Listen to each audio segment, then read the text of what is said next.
প্রশাসনের ভাইরা, প্রাণ প্রিয় নীলফামারীবাসী, আল্লাহর দরবারে শুকরিয়া জানাচ্ছি যিনি আমাদের বুকের উপর থেকে একটা জগদ্দল পাথর নামিয়ে দিয়েছেন। বিশাল একটা পাথর ছিল, এজন্য আমরা কথাও বলতে পারছিলাম না। আমরা তো দেখতে পাচ্ছিলাম এই বাংলাদেশে মানুষের কণ্ঠনালী চেপে ধরেছিল একটা অজানা শক্তি। আল্লাহ মনে হচ্ছে নিজের তরফ থেকে আমাদের এই কণ্ঠনালী আবার খুলে দিয়েছে, উন্মুক্ত যদি করে দিলেন আমাদের এই কণ্ঠকে। খালাকাল ইনসান আল্লামাহুল বায়ান। আমি মানুষ বানিয়েছি, কথা বলার শক্তি আমি দিয়েছি। সুতরাং আমাদের এই বাক শক্তি এতদিন রুদ্ধ ছিল অনেকে, এখন খুলে গেছে। যাদের বাক শক্তি এখনো আছে, কথা বলতে পারে, সর্বপ্রথম কথা আমাদের আদি পিতা যেটা বলেছিলেন, বলেন আলহামদুলিল্লাহ। এটা আমাদের আদি পিতা আদম আলাইহিস সালামের সর্বপ্রথম কথা। তাকে রূহ দেওয়ার পরে তিনি একটা হাসি দিয়েছিলেন।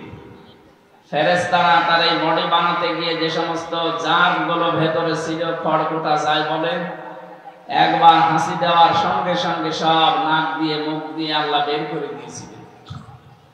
তিনি একটা স্বস্তি পেয়েছিলেন, একটা হালকা লাগছিল নিজের কাছে, কারণ এই হাসি দিলে নিজের শরীর পাতলা হয়। হযরত আদম যে এই বাক্যটা বলেছিলেন খুশি হয়ে, আলহামদুলিল্লাহ, আল্লাহ এত বেশি তার উপরে সন্তুষ্ট হলেন এই সংবাদের উপরে, কিয়ামত পর্যন্ত আদম নবীর সন্তান নারী পুরুষ যারা আসবে তারা যদি হাসি দেয়, এই শব্দ তাদের জন্য বলা ওয়াজিব। এই কথা বলেন কোন কারণে? দাঁড়িয়ে আছেন, দাঁড়িয়ে থাকেন, বসে থাকেন, দরকার জায়গা দূরে পেলে যে শুয়ে পড়েন। মহিলা মাহফিলে দেখেন যে অনেকে শাটপাট হয়ে শুয়ে পড়েছে। যেভাবে পারেন থাকেন, কথা বলবেন না। আমরা 1 ঘন্টা সময় পাচ্ছি মাত্র, এই জন্য সময় যেহেতু অল্প, আমরা কথা বলতে চাই, কথা বলবেন না আপনারা। আদম আলাইহিস সালামের ওই বাক্য আল্লাহ প্রথম শোনার পরে খুশি হয়েছিলেন। আমাদের এই বাক্য শুনলেও তিনি খুশি হবেন। তামলাউল মিজান, মিজানের যে বিশাল পাল্লা আছে, কেউ যদি সওয়াবের নিয়তে একবার আলহামদুলিল্লাহ বলে, পুরা পাল্লা আমার আল্লাহ পরিপূর্ণ করে দেয় সওয়াব দিয়ে। যেটা দরকার হবে চোখ বন্ধ হওয়ার পরে। এখানে আমরা যারা আছি, এখানে হয়তো দুনিয়ায় চলতে ফিরতে অর্থ লাগে, মরণের পরে এই অর্থের আর কাজ হবে না, তখন লাগবে টাকা, নাকি নেকি লাগবে। কি লাগবে বলেন তো? আল্লাহ পাক বলেন, ফাইদা নফিখা ফিস সূরি ফালা আনসাবা বাইনাহুম ইয়াউমা ইযি ওয়ালা ইয়াতাসালুন। সূরা মুমিনুনের 101 নম্বর আয়াতে আল্লাহ জানিয়েছেন, কিয়ামতের ওই কঠিন ময়দানে আল্লাহ পাক সব সম্পর্ক কাট করে দেবেন। মানুষের শুধু চোখ বন্ধ হতে দেরি, দুনিয়ায় যত রকমের সম্পর্ক আছে, দলীয় হোক, আত্মীয়তার হোক, রক্তের হোক, এলাকার অনেকের সম্পর্ক থাকে, পৃথিবীর সব সম্পর্ক আল্লাহ চোখ বন্ধ হওয়ার পরে কেটে দেন। নসব না দিয়ে আল্লাহ আনসব বহু বচন দিয়েছে। আপনার সাথে আপনার যত রকমের সম্পর্ক দুনিয়ার মানুষের ছিল, সব কেটে যাবে, একটাও আর থাকবে না। এমনকি দুনিয়ায় কারো সাথে সম্পর্ক ছিল, পরিচয় ছিল, এই কথা কেউ বলতে রাজি হবে না। বলেন নাউজুবিল্লাহ। যে সন্তানকে সুখে রাখার জন্য মানুষ বৈধ অবৈধ মানামানি নেই, বিভিন্ন রাস্তায় ইনকাম করে, চোখ বন্ধ হওয়ার পরে এই সন্তান পর্যন্ত আপনাকে দেখলে দৌড়াবে, বলবে না, ও কাছে আসলে কিছু চাইবে। বলেন নাউজুবিল্লাহ। এগুলো যে আমাদের জীবনে ঘটবে, এ প্রশ্নের উত্তর যেগুলো হবে আল্লাহ আমাদেরকে আগেই পাঠিয়ে দিয়েছেন প্রশ্নপত্র। এত কিছু জানার পরও যদি আমরা ফেল করি, আমাদের মতো অকর্মা অজ্ঞ, বলেন তো আমাদের মতো অজ্ঞ কেউ আছে দুনিয়ায়? এজন্য আশা করছি আমরা যেন পাগল হয়ে না যাই। আমাদা হায়াতুদ দুনিয়া ইল্লা মাতাউল গুরুর। হে পৃথিবীর মানুষেরা, দুনিয়ার জীবন সম্পর্কে ধারণা নাও, এটা কিন্তু একটা ধোঁকা। এই পুরাটা আমি ধোঁকা দিয়ে সাজিয়ে রেখেছি। প্রশ্ন আসতে পারে আমার মা বাবা, আপনার মা বাবা ধোঁকা। আপনার সন্তানাদি এ দুনিয়ায় যা আল্লাহ দিয়েছেন, স্ত্রী পুত্র ভাই ভাগ্যর ভগ্নিপতি বোন ভাই সন্তানাদি বাবা মা, দুনিয়ায় যত আপনজনের নাম আমরা জানি, আল্লাহর ভাষায় এগুলো ধোঁকা। বাস্তব পরীক্ষা করেন তো, এখানে যারা বসে আছেন 200 বছর পরে, মাত্র কত বছর, মাত্র 200 বছর পরে যদি আপনি এসে বলেন এই বিল্ডিং আমার, এখানে যারা এই 200 বছর পরে বাস করবে তারা আপনার ঘাড়ে ধাক্কা দিয়ে বের করে দেবে কে আপনি। অথচ বিল্ডিং বানাতে আপনি জীবন শেষ করে দিয়েছেন। এটা কি বাস্তব না অবাস্তব? সামনে এটা হবে। আপনি যদি 200 বছর পরে ফিরে আসেন, এ বাড়িতে আপনার নাতির নাতির নাতি বাস করবে 3 পুরুষের পরে। তারা আপনার নাম হয়তো মনে রাখবে না। আপনার নাম যে আমির হামজা, এই নামটা দুনিয়ায় সারা পৃথিবীতে পরিচিত থাকলেও তারা বলবে না কে আপনি, কারণ আমি নিজে আমার 3 পুরুষের পরে আর জানি না। আমার বাবার নাম রিয়াজউদ্দিন সরদার, দাদার নাম জাহান আলী সরদার, এর বাবার নাম নমাজ আলী সরদার, এরপরে আমি আর জানি না। বংশের ধারাবাহিকতায় মাত্র 3টা পুরুষের পরে আমার মতো মানুষের আর জানা নেই। আপনি তো আর আমার মতো আলেম ছেলে রেখে যাচ্ছেন না যে তারা মা বাবার খোঁজ খবর রাখবে। এমন সন্তান রেখে যাচ্ছেন যে 24 ঘন্টার 18 ঘন্টায় মাতাল থাকে। এরকম ছেলে মেয়ে দেশে নেই। মা বাবা কি ওটা সে নিজেও জানে না। ও মনে করে মা বাবা শুধু বিছানায় ছিল, আমি এসেছি এতটুকু ওর দায়িত্ব শেষ। অতটুকু আল্লাহর পরে দুনিয়ায় মা বাবার স্থান এটা আপনি তাকে জানাননি। এই জন্য শুধুমাত্র ওই সন্তানটাই দায়ী হবে তা না, এই জন্য দায়ী আমি নিজেও আছি। কারণ আমি যে কি সন্তান হিসাবে আল্লাহর পরে মা বাবার স্থান কোথায়, এই শিক্ষা আমার সন্তানকে আমি দেইনি। এরকম মা বাবা দেশে নেই। আজ বহু জায়গায় সন্তানের হাতে পিটানি খাচ্ছে মা বাবা, পিটিয়ে বের করে দিচ্ছে বাড়ি থেকে। এই যে আমার কিশোরগঞ্জে দেখলাম একটা বৃদ্ধাশ্রম বানিয়েছে, পিটিয়ে বৃদ্ধাশ্রমে দিয়ে আসতেছে। যাবে না মানে, অথচ আপনি এখনো বেশি আছেন। আমি সেদিন বৃদ্ধাশ্রমে গিয়েছিলাম কিশোরগঞ্জে, দেখলাম এই লাইনে মা, এই লাইনে বাবা, প্রায় 30-60 জন বসে আছে। ওদের চোখের দিকে তাকালেই মনে হচ্ছে ওরা সন্তানের জন্য বরদোয়া দিচ্ছে। ওদেরও আমার মতো ছেলে মেয়ে আছে, ওদেরও আমার মতো সন্তান আছে, কিন্তু জীবিত থাকতে আজ তাদের আশ্রয় হয়ে গেছে বৃদ্ধাশ্রমে। এ দোষটা শুধু আমার মতো সন্তান যারা আছে তাদেরই না, ওই বুড়ো বুড়িরও দোষ আছে। কি শুধু একতরফা কথা বললে হবে? ওর প্রতি যে আপনার 4টা দায়িত্ব ছিল, ওই সন্তানের প্রতি একটাও পালন করেননি, তো আপনার এই বৃদ্ধাশ্রমে রাখবেন আর রাখবে কোথায়?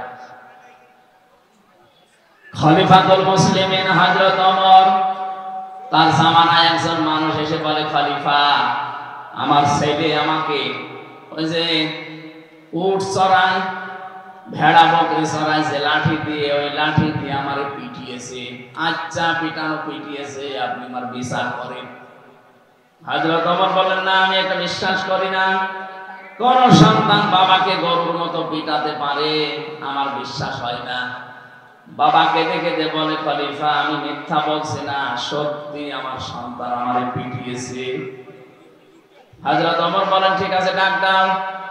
ছেলেটা এসেছে, কাঠগড়ায় দাঁড় করিয়ে বললেন, তুমি তোমার সন্তানটাকে নিয়ে আসলে, এই ছেলে বাবাকে মারলে কেন? ছেলেটা বলছে, খলিফা এটা আমার বাবা, আমি জানি, কিন্তু যেই সময় পিটিয়েছি ওই সময় বাবা মনে করে পিটায়নি, ছাগল মনে করে পিটিয়েছি। কারণ আমার প্রতি বাবার তো 4টা দায়িত্ব আছে, আমিও নবীর কথা জানি। আপনি জিজ্ঞাসা করেন তো আমারে বাবাকে আমার প্রতি যে দায়িত্বটা ছিল একটাও পালন করেছে কিনা। আমার জন্মের পরে একটা সুন্দর অর্থবোধক নাম রাখা দরকার ছিল, জিজ্ঞাসা করেন আমার নাম রেখেছে কি। আমার নাম এমন উল্টা পাল্টা নাম রাখে যে নামের অর্থ বলতে গেলে আমার লজ্জা লাগে। একজনের নাম সেই দিন দেখলাম খিমার উদ্দিন। খিমার মানে গাধা। আর একটু দেখে শুনে রাখবেন না। কুষ্টিয়ার বড় বাজারে একটা দোকানের নাম দেখলাম, নেম প্লেটে লেখা আছে নিহাদ স্টোর। ওনারা বললাম ভাই আপনি এই নাম, বলছে হুজুর আমার ছেলের নাম, আপনি এই নামে দোকান দিয়েছেন, জানেন না নামের অর্থ কি? না আমি কোরআন পড়তে গিয়ে পেয়েছি আমি বললাম এতো জাহান্নামের সর্বনিকৃষ্ট জায়গার নাম, কোরআন পড়তে গিয়ে পেয়েছি।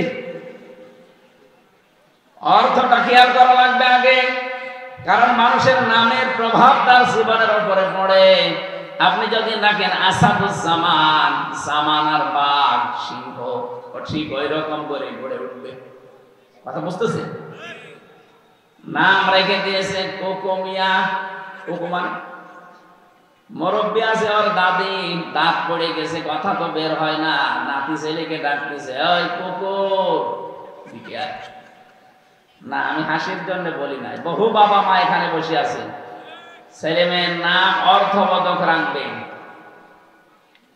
ছেলেটা বলছে খলিফা আমার বাবাকে জিজ্ঞাসা করেন তো আমার নামটা অর্থবোধক রাখে নাই।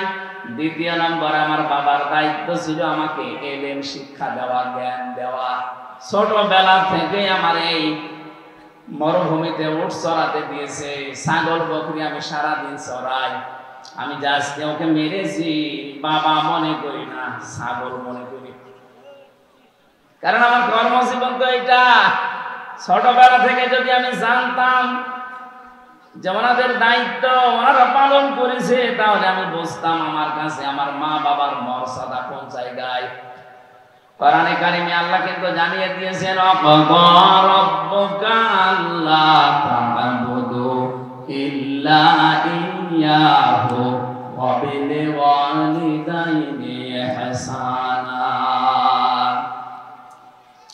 আমি আল্লাহ ফয়সালা দিয়ে দিলাম, সিদ্ধান্ত দিলাম আমার ছাড়া আর কারো ইবাদত করা যাবে না, আমার প্রশংসা ছাড়া দুনিয়ায় কারো প্রশংসাও করা যাবে না। এই কথা কার?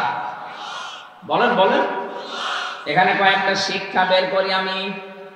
1 নম্বরে আল্লাহর প্রশংসা যদি আপনি সর্ব অবস্থায় না করেন, এরকম পুত্রবধূকে বাবার কথা অনুযায়ী বাদ দেওয়া জায়েজ আছে। আমি মনে কথা বোঝাতে পারি না। এটা আজকে বউ তালাক দিয়ে দেয় অনেকে, পরিবারে হয়তো মিলমিশ হয় না, মা বাবার সাথে স্ত্রীর সম্পর্ক ভালো থাকে না, শেষ পর্যন্ত মা বাবার কথা রাখতে গিয়ে অথবা যৌতুকের টাকা দেয়নি এই কারণে বউকে বাদ দিয়ে দেয়। এরকম বাবা মা আছেন, আছে যৌতুকের টাকা দেয়নি, ছেলেকে খালি চাপ দেয় তাড়াতাড়ি বাদ দিয়ে দেয়, আর একটা বিয়ে দেব। আমাদের যিনি জাতির পিতা হযরত ইব্রাহিম আলাইহিস সালাম, তিনি তার সন্তানটাকে সেই ছোটবেলায় মরুভূমিতে রেখে এসেছিলেন। একবারে 13 বছর পরে তার সাথে একবার দেখা হয়েছিল, যে সময় আল্লাহ আদেশ দিয়েছিলেন যে জবাই করো সন্তানকে। এই 13 বছর মাঝখানে আর দেখা হয়নি।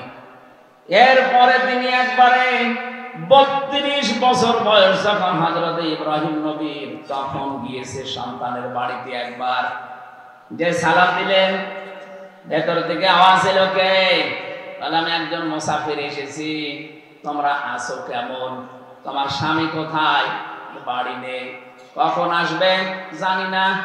কেমন আছো? ভালো না। হযরত ইব্রাহিমের 3টা কথা শুনলেন। যাওয়ার সময় ডাক দিয়ে বললেন, মা তোমার স্বামী যখন আসবে তখন বলবা যে ঘরের চৌকাঠ যেন পাল্টিয়ে ফেলে, এটা ভালো না। যত তাড়াতাড়ি চৌকাঠ পাল্টিয়ে ফেলবে তত তাড়াতাড়ি দুনিয়ায় সে শান্তি পাবে। হযরত ইব্রাহিমের কথা বলার পরে যখন চলে গেলেন, ইসমাইল নবী বাড়িতে আসলেন, জিজ্ঞাসা করলেন, কি তোমার মুখের অবস্থা এমন কেন, কিছু হয়েছে? স্ত্রী বলে, স্বামী আমার আজকে একটা মুরব্বী মানুষ এসেছিল, 3টা প্রশ্ন আমাকে জিজ্ঞাসা করেছে, 2টা বিষয় আমি বলতে পেরেছি, কিন্তু 3 নাম্বারটা আমি বুঝলাম না। আমার প্রশ্ন এখানে, শ্বশুর শাশুড়ির খেদমত করা ফরজ না নফল? না, কি বলে আন্দাজ করো। আপনার বউ যদি আপনার মা বাবার খেদমত না করে তার গুনাহ হবে না, এটা একটা নৈতিক দায়িত্ব। স্বামীর মন পাওয়ার জন্য স্বামীর মা বাবার সেবা করা লাগে, নয়তো আপনি স্বামীর মন পাবেন না। যদি ওইটা স্বামীর জাত হয়, আর যদি ওটা হারামি হয়, এই কথা বুঝতেছেন? স্বামীর জাত যদি হয় এটা আসল স্বামী, তাহলে তার মন পাওয়ার জন্য তার মা বাবার সেবা আপনাকে করা লাগবে, কিন্তু এটা ফরজ না। স্ত্রীর উপরে স্বামীর মা বাবার সেবা করা, খেদমত করা, তাদের বিভিন্ন রকমের জিনিস যা বলেন এইগুলো করা স্বামীর মা বাবার জন্য আপনার ফরজ না, কিন্তু এটা একটা নৈতিক দায়িত্ব। করলে সওয়াব পাবেন, না করলে গুনাহ নেই। কিন্তু ওই মা বাবার খেদমত করা, সেবা করা, তাদের পেছনে খরচ করা ফরজ এই সন্তান। এই কথা বুঝতেছেন? এই সন্তান ছেলে হোক আর মেয়ে হোক, তারা যদি এই দায়িত্ব পালন না করে তাহলে তাদের কবিরা গুনাহ হবে। কারণ এই আদেশটা আল্লাহ সন্তানকে করছেন। কাকে? প্রশ্ন আসতে পারে, তার ইসমাইল নবী, ইব্রাহিম নবী কেন চৌকাঠ পাল্টাতে বললেন? তার তো খেদমত করা তার পুত্রবধূর জন্য ফরজ ছিল না। তারপরও তিনি যাবার সময় কেন বলেছিলেন যে আমার ইসমাইল যখন তোমার স্বামী আসবে তখন বলবা ঘরের চৌকাঠ পাল্টিয়ে ফেলতে? কেন বলেছিলেন? আমি তাফসীরের ভেতরে ঘটনা পড়ে শিক্ষা পেয়েছি একটা।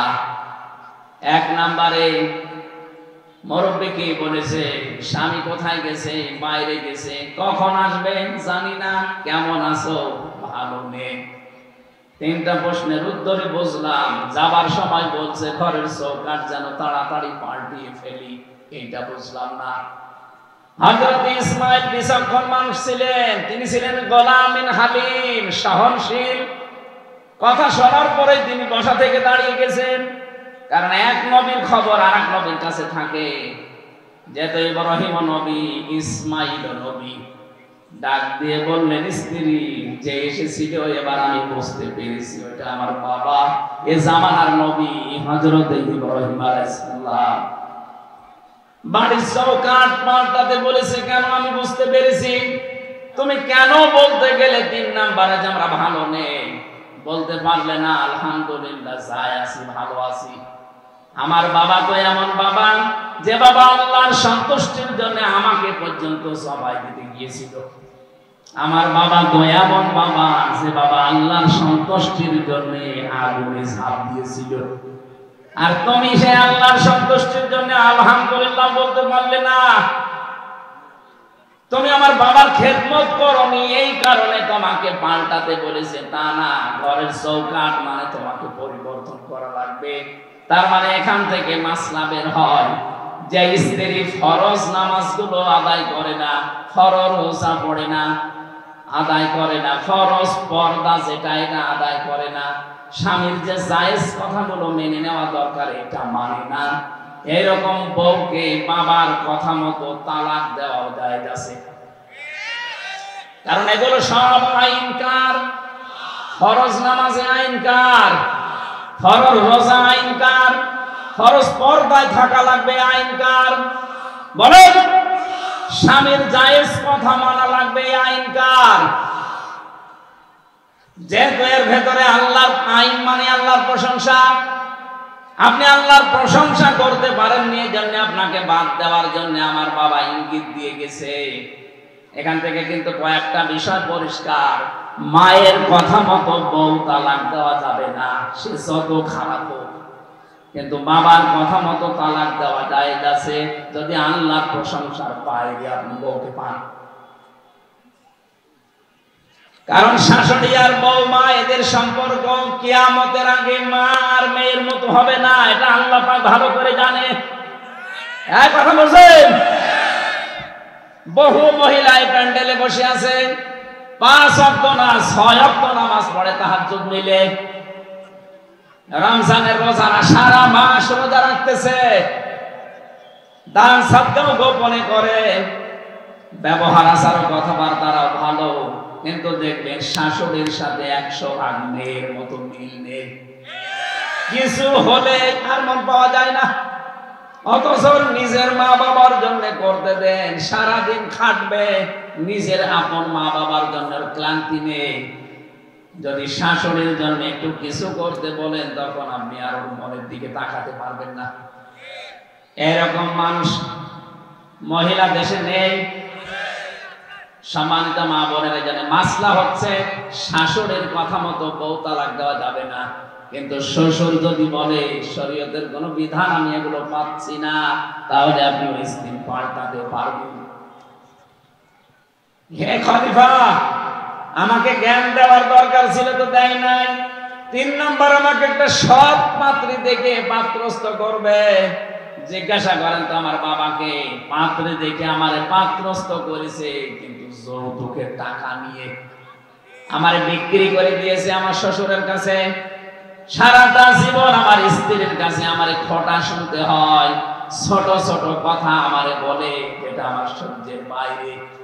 আমি তো বাবাকে পিটাইনি, পিটিয়েছি ছাগলকে। 4 নম্বরে আমার একটা জায়েজ কর্মজীবন দেওয়ার দরকার ছিল।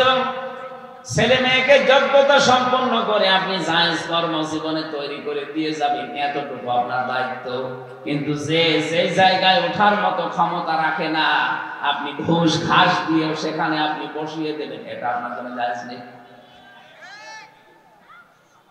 আমি রিমান্ডে যখন ছিলাম একজন হিন্দু অফিসার পেয়েছিলাম, উনি আমারে বলছিল, হামজা ভাই, আমি যখন ইয়েমেনে ছিলাম, কি মুসলিম দেশের নাম বলছিল যেন, ওমান, এই দেশে আমি ছিলাম 2টা বছর। আমি ওই জায়গায় মিশনে কাজ কারবার করেছি। অনেকগুলো কাজের ভেতরে আমার একটা কাজ নিয়মিত ছিল, আমি একটা হোটেলে খাবার খেতে যেতাম 3 বেলা। 3 বেলায় খাবার খেতে গিয়ে দেখি একটা হোটেল বয় আমারে খাবার দিয়ে যায়, পানি দিয়ে যায়, রুটি দিয়ে যায়। একদিন দোকানদারকে জিজ্ঞাসা করলাম, কে এই ছেলেটা, খুব ভালোভাবে দায়িত্ব পালন করে। দোকানদার আমারে বলছে, এটা আমার নিজের ছেলে। আমার তো কেমন লাগে, কি বলেন আপনি, আপনি এত বড় ধনী মানুষ, এই দোকানের মালিক, ক্যাশ বাক্সে বসে আছেন, ক্যাশ বাক্সে, আর আপনার নিজের ছেলেকে আপনি হোটেল বয় বানিয়েছেন, আপনি কেমন বাবা? উনি আমারে জিজ্ঞাসা করছেন, ইয়া আখি আইনা বিলাতুকা, উনি যেহেতু 2 বছর আছে ওদের ভাষা বুঝে ফেলেছে। হে ভাই, তোর দেশ কোথায়? যে তুমি বাংলাদেশ। আমি বাংলাদেশ থেকে এসেছি। এই হিন্দু অফিসার আমারে বলছিল, হুজুর, এই মুসলমানের যে বাইরের আরব কান্ট্রির এই মুসলমানগুলো, ওরা বলছে তোমাদের দেশের ইসলাম মানা আর আমার ইসলাম মানা এক না। ওই দিন ওই দোকানদার ওনাকে সূরা তাগাবুনের 14 নম্বর আয়াতটা তেলাওয়াত করে আরবিতে শুনিয়েছে। ও হিন্দু হলেও অনেক আয়াত মুখস্থ আছে দেখলাম, কোরআনের বহু আয়াত আমাকে শুনিয়েছে। রাত 12টায় আসতো ডিউটি পালন করার জন্য, 6টা পর্যন্ত আমার সাথে থাকতো। ওই মাটির নিচে কেউ তো যায় না, ও আর আমি। আমারে মাঝে মাঝে বলতো, হুজুর, ওই লোকটার কথা আমার এখনো মনে পড়ে। আপনিও মুসলমান, এদেশেও 96% মুসলমান, কিন্তু ওনার কোরআন মানা আপনাদের কোরআন মানা হয় না, মিলতে চায় না। কেন? কারণ উনি আমার সূরা তাগাবুনের 14 নম্বর আয়াত শুনিয়ে যেটা বোঝাতে চেয়েছেন, আমি বলছি আপনি মিলাবেন। ইয়া আইয়ুহাল্লাযীনা আমানু ইন্না মিন আসওয়াজিকুম ওয়া আওলাদিকুম আদুওয়াল লাকুম ফাহদারুহুম। অবশ্যই তোমাদের স্ত্রী, সন্তানাদি, সম্পদ এগুলো মাঝে মাঝে তোমাদের শত্রু হয়ে দাঁড়াবে। বিধায় সাবধান, ওদের থেকে সতর্ক থাকবা। দোকানদার এটা দিয়ে আমাকে বোঝাতে চেয়েছে, ও বাংলাদেশি ভাই, এই ছেলেটাকে আমি লেখাপড়া করানোর চেষ্টা চালিয়েছিলাম, কিন্তু ওর মেধা ভালো না, এই জন্য লেখাপড়া করে নাই। ওর একটা সুন্দর নাম আমি রেখে দিয়েছি, আব্দুর রহমান। নবীজির কাছে দুইটা নাম বেশি পছন্দ ছিল, আব্দুর রহমান আর আব্দুল্লাহ। এটা আল্লাহর কাছেও বেশি পছন্দনীয় নাম। আমি তো ভালো নাম রেখেছি, ভালো শিক্ষায় ওকে শিক্ষিত করার চেষ্টা করলাম, কিন্তু করে নাই। আমি করব কি? বহু চেষ্টা চালিয়েছি ওকে আমি দিন শিক্ষার জন্য, লেখাপড়া শেখাতে, তোর মেধা ভালো না, এই জন্য পড়ে নাই। 3 নম্বরে আমি ওদের সৎ একটা পাত্রী দেখে বিয়ে দিয়েছি, আমি যৌতুক নেইনি। যেখানে ওর যোগ্যতা আছে ওরকম একটা পাত্রী দেখে ওর বিয়ে দিলাম। 4 নম্বরে আমার দায়িত্ব ছিল ওর একটা হালাল কর্মজীবন তৈরি করে দেওয়া। ওর যে যোগ্যতা, ওরে তো আমি 10 লাখ 20 লাখ টাকা ঘুষ দিয়ে আন্দাজে চেয়ারে বসাতে পারি না, কারণ ওর যোগ্যতা নেই। আমি ঠেলা দিয়ে ঘুষ দিয়ে বসাবো, ওই চেয়ার নষ্ট করে ফেলবে। এক কথা বলছেন? আমাদের দেশের যারা মা বাবা, আমরা এইটা মনে করি না। আমি মনে করি ছেলে ঠাক দিরাজটাতে কি, ও ম্যাট্রিক 3 বার ফেল করেছে, তাতে কি? ওরে চেয়ারে বসানোই লাগবে যদি 50 লাখ ঘুষ দিয়া লাগে দেবো। আরে ভাই, আপনার 3 বার ম্যাট্রিক ফেল ছেলে, ও যদি চেয়ারে বসে, ও চেয়ারে পায়া রাখবে, পায়া পর্যন্ত খেয়ে ফেলবে। প্রশ্ন আসতে পারে যে আমি ছেলে মেয়ে ভালোবাসি না, আপনার চাইতে ওর ছেলে মেয়ে ভালোবাসা কম ছিল। হ্যাঁ, ও একটা দোকানের মালিক, লক্ষ লক্ষ টাকা বিক্রি, সেখানে এত বড় জায়গার মালিক হওয়ার পরও ছেলেকে হোটেল বয় বানিয়ে রেখেছে, কারণ ওর যা যোগ্যতা, হালাল রুজি এতটুকু উপায় করতে পারবে এখান থেকে। আমাদের দেশের মানুষগুলো যদি আজ এই লোকটার মতো মা বাবা আমরা তৈরি হয়েছে দাম, এ দেশের কোন চেয়ারে এই দুর্বল মানুষগুলো বসতে পারতো না। আপনি তাকান, দেশের 1628টা চেয়ার আছে, যেগুলো ছিল অধিকাংশ গুলো সব এরকম বিশ্ববিদ্যালয় থেকে পাস করে যারা ফার্স্ট ক্লাস ফার্স্ট হয়, 1 2 3 যারা, তাদেরকে ওই ভার্সিটিতে রেখে দেওয়ার কথা শিক্ষক হিসাবে। অথচ এমন একটা দেশে আমরা চলে এসেছি, এই মানুষগুলোকে দেওয়া হয় না, শুধু দেখা হয় যে দলীয় পরিচয় আছে কিনা, খালি দেখা হয় যে 20 লাখ 50 লাখ টাকা দিতে পারবে কিনা। আমার বিশ্ববিদ্যালয় কুষ্টিয়াতে ফার্স্ট ক্লাস ফার্স্ট যারা, ওদের একটাকেও নেওয়া হয় না। কেন নেওয়া হয় না? কারণ ওদের ব্যাকগ্রাউন্ড, ওরা শিবির করে। শিবির করে, শিবিরকে মানুষ না, শিবিরকে নিষিদ্ধ দল এদেশে। কথা বলে না কেন? 80টা ছেলে মেয়ে পড়ে এক ক্লাসে, এক একটা ইয়ারে, অথচ 80 গোল নাম্বার যার, তার কাছে 50 লাখ টাকা নিয়ে তৈরি রাখি দিলেন। কত 2 দিন 5 দিন পরে চেয়ারে বসালেন, চেয়ার পর্যন্ত দুর্নীতিগ্রস্ত করে ফেলবে। আপনার ওই সন্তান তখন আপনার শত্রু হয়ে দাঁড়াবে। আপনার ওই সন্তানের সম্পদ গুলো তখন আপনার জন্য মরণের পরে ফ্ল্যাক্সি লোড হয়ে সব অপরাধ, সব গোনা পাপ যা আছে সব ফ্ল্যাক্সি লোড হয়ে যেতে থাকবে। এখানে ওনাদের যে কোরআন বোঝা, কোরআন মানা আর আমাদের সাথে মিলছে না, এই কারণে আমরা যে এই সিস্টেমে যদি মানতে পারতাম। ছেলেটা কিন্তু ডাক দিয়েছিল খলিফা। আমার বাবার 4 নাম্বার দায়িত্ব ছিল একটা হালাল কর্মজীবন তৈরি করে দেওয়া। ছোটবেলা থেকেই ওনার একটা দায়িত্ব পালন হয়নি। আমার প্রতি যে বাবার দায়িত্ব আছে, সন্তান হিসাবে আমি পালন করব কি করে? একটা মা বাবার প্রতি সন্তানের 13টা দায়িত্ব আছে। সন্তানগুলো দায়িত্ব পালন করবে, কিন্তু তো জানা লাগবে যে মা বাবা কি। আমাকে আল্লাহ চাই দিয়েছে, আমার স্ত্রীর কারণে, আমার ছেলে মেয়ের কারণে যদি আমার মা বাবার কোনো কষ্ট হয়, আর যদি শিখিয়েছে না এটা কোরআনের সাথে মিলছে না, হাদিসের সাথে মেলে না, এরকম 1টা 2টা না, এরকম 50টা বউ পাল্টাতে আমি রাজি আছি, কিন্তু আমার আখিরাত নষ্ট করতে আমি রাজি নেই। কারণ মা বাবা আমার জান্নাত, মা বাবা আমার জাহান্নাম। হুমা জান্নাতুকা হুমা নারুকা। আমি যে বিষয়টা বোঝাতে পর্যন্ত নিয়ে এসেছিলাম, আমরা যারা সন্তানাদের বাবা হচ্ছে, এই দায়িত্বগুলো পালন না করলে আগামীতে আমাদের কপালে এরকম আগুন লাগবে। শেষে আমার মনে হয় ওই লোকটাকে পিটিয়েছিল ছাগল মনে করে, আর আমাদের পিটাবে কুকুর মনে করে। কি ছেলে মেয়ের হাতে এখন মানুষ মার খাচ্ছে না, শুধু ওই ছেলে মেয়ের একা দোষ দিলে হবে? আপনার দায়িত্ব ছিল না? আপনার তো বোঝানো দরকার ছিল আল্লাহর পরে। কিন্তু আপনি যেটা জানাননি তাকে কোনোদিন। আজকে ঢাকা বিশ্ববিদ্যালয়ের শিক্ষকের জীবনে দেখলাম 3টা ছেলে মেয়ে, একটা আমেরিকায়, একটা লন্ডনে, একটা অস্ট্রেলিয়ায়। ওই লোকটা এখন বৃদ্ধাশ্রমে। ওনার বিশ্ববিদ্যালয়ের পাশে ঢাকাতে ওনার বাড়ি ছিল। ওই বাড়িটা ওনার বড় ছেলে যেটা লন্ডনে থাকে, ও কায়দা করে নিজের নামে লিখে বাবাকে বাড়ি থেকে বের করে উনি চলে গেছে। মেয়েটা যে অস্ট্রেলিয়ায়, ছেলেটা আমেরিকায়। কেউ তার বউদের কারণে খোঁজ খবর রাখে না। এর স্ত্রী অনেকদিন আগে মারা গেছে, অথচ ঢাকা ভার্সিটির স্যার। এই পর্যায়ের মানুষের যদি কপালে এই দুর্গতি হয়, ছেলে মেয়েকে আল্লাহর কালাম তাদেরকে জানায়নি যে মা বাবার স্থান কোথায়, আমরা যদি না জানাতে পারি আমাদের কপালে কিন্তু সামনে আগুন লাগার সম্ভাবনা নেই। আশা করছি আপনি সতর্ক হবেন। কোরআনে কারীমের সূরা হজ থেকে একটা মাত্র আয়াত আমরা পড়েছি। আমার আজকের আলোচনার বিষয় সফলতা। আর সফল হওয়ার জন্য কত দিকে মানুষ ছোটাছুটি করছে, কিন্তু সফলতা কোথায় আছে ওইটাই মানুষ জানে না। আল্লাহ আমাদেরকে ডাক দিচ্ছেন খুব আদর করে, ইয়া আইয়ুহাল্লাযীনা আমানু। 89 জায়গায় আয়াতটা আছে কোরআনে। কোরআন শরীফের ভেতরে আল্লাহ ঈমানদারকে যখন ডাক দিয়েছেন এই শব্দ দিয়ে ডাক দিয়েছেন। কোরআনে আছে কত জায়গায় বললাম?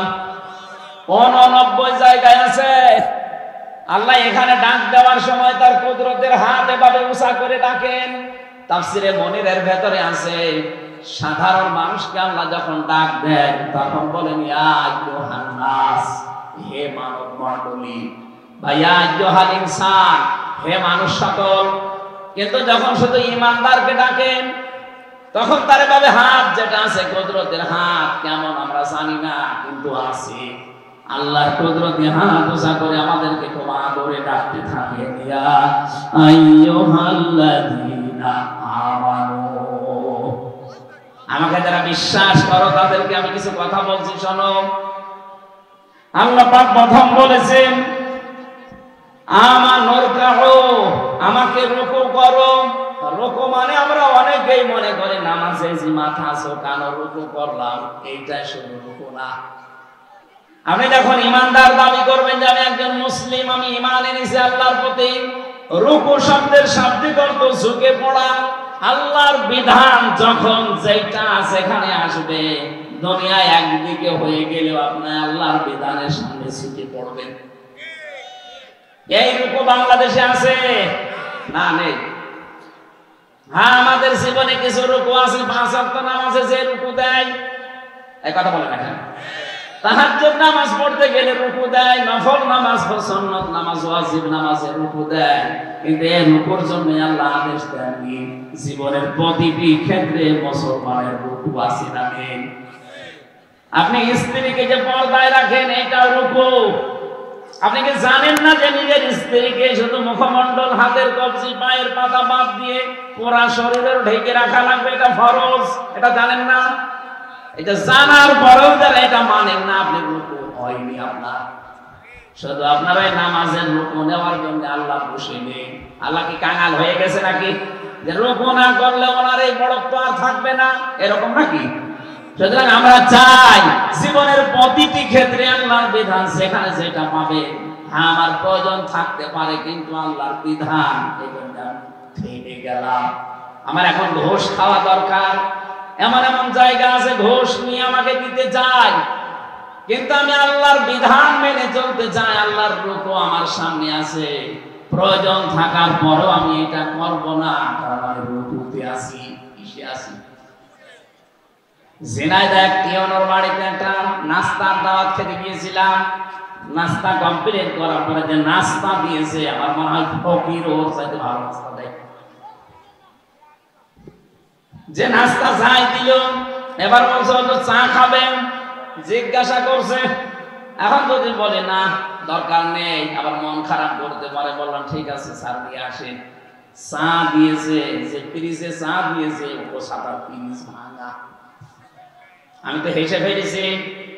আমার মুখের দিকে তাকিয়ে বলছো হুজুর আমি বুঝতে পেরেছি আপনি হাসেন কেন। জ্ঞানী মানুষ তো বুঝতে ফেলেছি কেন হাসি বলেন তো। চা দিয়েছে কাপে, চায়ের নিচে যে পিরিজটা ভাঙ্গা, এই দেখে আপনি হাসতেছেন যে আমি একটা টিয়নো মানুষ, আর আমার চায়ের কাপের পিরিজ পর্যন্ত ভাঙ্গা। আপনি কি জানেন বাস্তবতা? আজকে না গতকালকে আমি যে অফিসে ছিলাম, আমার অফিসে একজন প্রায় 8 লক্ষ টাকা নিয়ে এসেছিল আমাকে দেওয়ার জন্য। আমি শুধু একটু সই করে দেবো দুই জায়গায়, ওই টাকাটা আমার জন্য হালাল হয়ে যাবে। হালাল হয়ে যাবে যেহেতু আমি কোরআনের এই আয়াতটা উনি আমাকে শুনিয়েছিলেন, ইয়া আইয়ুহাল্লাযীনা আমানুর কাউ, হে ঈমানদারেরা রুকু করো। আমি যেহেতু রুকুতে আছি, এখন আল্লাহর বিধান এটা আমার সামনে, ওই জায়গায় দুইটা সই দিলে ওইটা হয়তো পাস হয়ে যাবে, কিন্তু জনগণের ক্ষতি হবে। আমি মানুষের দায়িত্ব নিয়েছি, মানুষকে ক্ষতি করার জন্য না। আমি যেহেতু সারা জীবনের সর্ব অবস্থায় রুকুতে আছি, রুকুতে থাকা অবস্থায় আমি এই কাজ করতে পারি না। আল্লাহ এই দিক থেকে হয়তো আমাকে একটু কষ্টে রেখেছে। আমি কাপের পিরিজটা কিনতে পারতাম, সময় পাইনি। আর এরকম অবস্থা আমার এখন নেই। আমি টাকাটা নিলে এরকম কাপের একটা পিরিজ না, 1000টা পিরিজ আমি 8 লাখ টাকা দিয়ে কিনতে পারতাম। অবৈধ ইনকাম আমি করি নাই। আর এক দিক থেকে আল্লাহ আমার চোখের শীতলকারী বউ দিয়েছে, মেয়ে দিয়েছে। আমার ছেলেটা, ওদেরকে দেখলেই আমার চোখ যেন শীতল হয়ে যায়। এখানে যারা হারাম ইনকাম থেকে চাহিদা থাকার পরও নিজেকে বাঁচিয়ে রাখতে পারবে, ওদের অন্য সাইড দিয়ে আমার আল্লাহ পরিপূর্ণতা দিয়ে দেবে। নবীজি আমাদেরকে কোরআনের মাধ্যমে একটা দোয়া শিখিয়েছেন, আজকে মুখস্থ করে নামাজের পরে আপনি পড়বেন, রব্বানা হাব লানা মিন আজওয়াজিনা ওয়া যুররিয়াতিনা কুররাতা আ'য়ুনি ওয়াজআলনা লিল মুত্তাকিনা ইমামা। আমি জানি এই কথা বলছেন রব্বুল আলামিন, আমি তোমাকে সামনে নিয়ে বলছি। মনে হচ্ছে আপনাকে কেউ পিটিয়ে বলাচ্ছে না, আপনি নিজের থেকে বলছেন আল্লাহ তুমি আমার সামনে, তোমাকে সামনে নিয়ে বিশ্বাস নিয়ে বলছি, আমাকে তুমি এমন একটা বউ তৈরি করে দাও যে বউ দেখলে আমার চোখ শীতল হয়ে যায়। সম্মানিত মা বোন যারা এসেছেন এখানে এই আয়াতের ভেতরে, এটা আজওয়াজিনা, আমাকে একটা বউ দাও, আর বউরা দোয়া করবে আমাকে একটা স্বামী দাও। কেমন স্বামী? 4টা গুণ যার ভেতরে আছে, ওই মহিলা হচ্ছে এই আয়াতের ভেতরে মুখাতেব। 1 নম্বরে, স্বামী যখন বাইরে থেকে আসবে, ইদা নাযারা ইলাইহা সাররাতহু, স্বামীকে এসেছে কোনো কায়দায় আনন্দ দেবে। কথাবার্তা দিয়ে হোক, আচরণ দিয়ে হোক, ব্যবহার আচার দিয়ে হোক, যেভাবেই হোক স্বামীকে আনন্দে রাখবে। ঘরের ভেতরে আসলে, বাইরের কর্মজীবন শেষ করে স্বামী যখন বাড়িতে আসবে, স্বামীর যে থাকার ঘরটা নয়েজ মুক্ত, আওয়াজ মুক্ত, গোলমাল মুক্ত করে স্বামীকে উপহার দেবে ঘরটা। নবীজি বলেন এরকম ঘর যদি স্ত্রী স্বামীকে উপহার দিতে পারে, বাইরের কর্মজীবন শেষ করে আসলেই ঘরে একটা আলাদা শান্তি পাওয়া যায়। এই মহিলাকে আল্লাহ খাদিজাতুল কুবরার সাথে জান্নাত দিয়ে দেবে। কারণ খাদিজার জন্য আল্লাহ আলাদা একটা জান্নাতে ঘর বানাবে, যে ঘরের ভেতরে কোনো আওয়াজ থাকবে না। আপনার স্বামী বাইরে থেকে কর্মজীবন শেষ করে আসার সঙ্গে সঙ্গে বাড়িতে প্রবেশ করলে, ঘরে আসলে যেন একটা শান্ত নির্মল পরিবেশ পায়। এখনকার বউরা এগুলোই নেই। বাইরে থেকে সারাদিন খাটাখাটনি করে রোদে পুড়ে টেনশনে বাড়িতে আসবে, বাড়িতে এসে আপনার শান্তি, স্বস্তি, নিরাপত্তা, আপনার ক্লান্তি অর্ধেক দূর হওয়া দূরের কথা, ক্লান্তি যা ছিল আরো ডবল বেড়ে যায়। তিনটা সময় স্বামীদের সামনে কোন চাহিদার কথা বলতে নেই। যখন স্বামী ব্যবসায় লস করে আসে তখন সে যদি বলেন আমার 2000 টাকার শাড়ি লাগবে, এমনি ওর মেজাজ খারাপ হয়ে আছে, আপনার পিঠের ওপরে কিন্তু উল্টা পাল্টা জিনিস পড়বে। কথা বলা দেখা। 2 নম্বরে স্বামী কর্মজীবন থেকে যখন আসবে তাকে আগে যা করা দরকার ওইগুলো করে আপনার চাহিদার কথা বলবে। 3 নম্বরে স্বামী যখন রেগে থাকবে এই সময় কোনো কিছু চাহিদার কথা বলা যাবে না। আমি হাদিসের 2 নাম্বার পয়েন্টটা বলছি। নবীজি বলেন ওয়াইদা গাবা আনহা হাফিজাতুহু, স্বামী যখন বাইরে যাবে তখন নিজের শরীর, নিজের ইজ্জত আবরু সম্ভ্রম, নিজের সন্তান আর স্বামীর সম্পদগুলো তুমি হেফাজত করে রাখবে। 3 নম্বরে অতুইনু আলা দীনি যাওজাতিহা, স্বামী যদি মানবদরদি কোনো কাজ করে, ইসলামের কোনো কাজে আঞ্জাম দেয়, একামতে দ্বীনের কাজ করে, দ্বীনের প্রসারে কায়েমে ব্যস্ত থাকে, মানবতার সেবায় ব্যস্ত আছে, তাহলে স্বামীকে তুমি সাহায্য করবে, কথা দিয়ে, কাজ দিয়ে, উৎসাহ দিয়ে তাকে আর ওই পথে এগিয়ে দেবে। 4 নম্বরে স্বামী যেটা পছন্দ করে ওটা যদি জায়েজ হয়, জীবন থাকতে তোমাকে মানা লাগবে। আমি নিজের স্বামী, এখানে যত স্বামী বসে আছে সম্মানিত মা বোনেরা, ভিডিও ক্লিপের দিকে তাকান। ওখানে দেখলাম বিশাল আকারে আপনাদের পর্দা দেওয়া আছে, ভালো করে লক্ষ্য করেন। এখানে হাজার হাজার স্বামী আমরা আছি। সব স্বামীর পক্ষ থেকে আমি নিজে স্বামী হয়ে বলছি, আমি পছন্দ করি বিয়ের পরে আমার মা বাবা আমার সাথে থাকবে। এটা খেয়ে থাক আর না খেয়ে থাক, কথা বলে না কেন? কারা কারা এটা চান হাত তোলেন তো। এই ক্যামেরা ওইদিকে মারো এবার। মা বলেন আমি হাসির জন্য বলছি না, একটা স্বামী নেই যে বিয়ে না করেছে সেও হাত তুলেছে, কারণ ও কয়দিন পর স্বামী হবে। আমাদের সবার মনের কথা, বিয়ের পরে আমার মা বাবা আমি খেয়ে থাকি না খেয়ে থাকি আমার সাথে থাকবে, কিন্তু 100টার 98টা বউ আজ এটা চাই না। আপনি জীবনও স্বামীর মন পাবেন না, আপনার রূপও হচ্ছে না, এটা একটা রূপও। আপনার রূপও পরিবারে হচ্ছে না, কিসের রূপ দেন আপনি? স্বামীর পছন্দনীয় জিনিসকে আপনি পছন্দ করেন না। দ্বিতীয় শব্দে আল্লাহ জানিয়েছিলেন আসজুদু, সেজদা করো। সেজদা কি? এই পৃথিবীতে যত কঠিন কাজ আছে সব চাইতে বড় কঠিন কাজ মানুষের জন্য সেজদা দেওয়া। প্রশ্ন আসতে পারে এ আবার কি? আমি মাথা নত করে দিয়ে দিলাম না, এটা যে কত বড় গুরুত্বপূর্ণ দায়িত্ব। ওয়াইন্নাহা লাকাবীরাতুন ইল্লা আলাল খাশিঈন।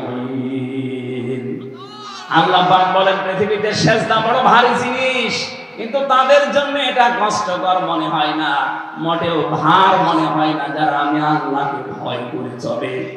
আল্লাযীনা ইয়াযুন্নুনা আন্নাহুম মুলাকু রাব্বিহিম ওয়া আন্নাহুম ইলাইহি রাজিউন, যারা এই বিশ্বাস নিয়ে দুনিয়ায় চলে আমি যাই করি আমার কিন্তু সাক্ষাৎ করা লাগবে আল্লাহর সাথে, আর তার কাছে ফিরে যাওয়া লাগবে। তাদের জীবনের কাছে সেজদা তখন সহজ হয়ে যায়। যত বড় কঠিন কাজে ডুবে থাকো, ওকে ফরজ নামাজ থেকে আপনি জীবন আলাদা করতে পারবেন না। হযরত উমাইরকে চেষ্টা করেছিলেন সেজদা না দেওয়ার জন্য, হাত পা গলা পর্যন্ত বেঁধে দিয়েছে বাঁশের সাথে, যে সেজদা দেওয়ার সময় মাথা যেন ঝোঁকাতে না পারে। উনি চোখের পলক দিয়ে সেজদা দিয়ে দেখিয়ে দিয়েছে আমার সব বাধা থাকলেও সেজদা থেকে আমাকে আলাদা করতে পারবেন না। আর আমরা ফরজ নামাজ চা খেতে খেতে নষ্ট করে ফেলি। আরে ভাই, যে ফরজ নামাজটা নষ্ট করলেন, কিয়ামত পর্যন্ত হায়াত পেলেও এই সেজদা দিয়ে আপনি পূরণ করতে পারবেন না। কোন মানুষ যখন ফরজ নামাজ ছেড়ে দেয়, আল্লাহ বলেন ওর দায়িত্ব আমি আল্লাহ নিজে ছেড়ে দেই। বলেন নাউজুবিল্লাহ।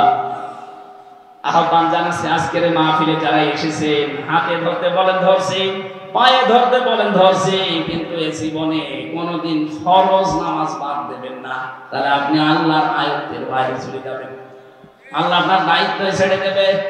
যত কঠিন কাজ থাক, সুন্নাত নফল মুস্তাহাব যদি পড়তে না পারে, ফরজ অন্তত 2 রাকাত পড়ে নেবেন। রাজি আছেন আপনারা? এটা কিয়ামতের প্রথম প্রশ্ন। আউয়ালু মা ইউহাসাবু বিহিল আবদু ইয়াউমাল কিয়ামাতিস সালাহ। কিয়ামতের প্রথম প্রশ্ন করা হবে, তুই নামাজ পড়বি কিনা বল।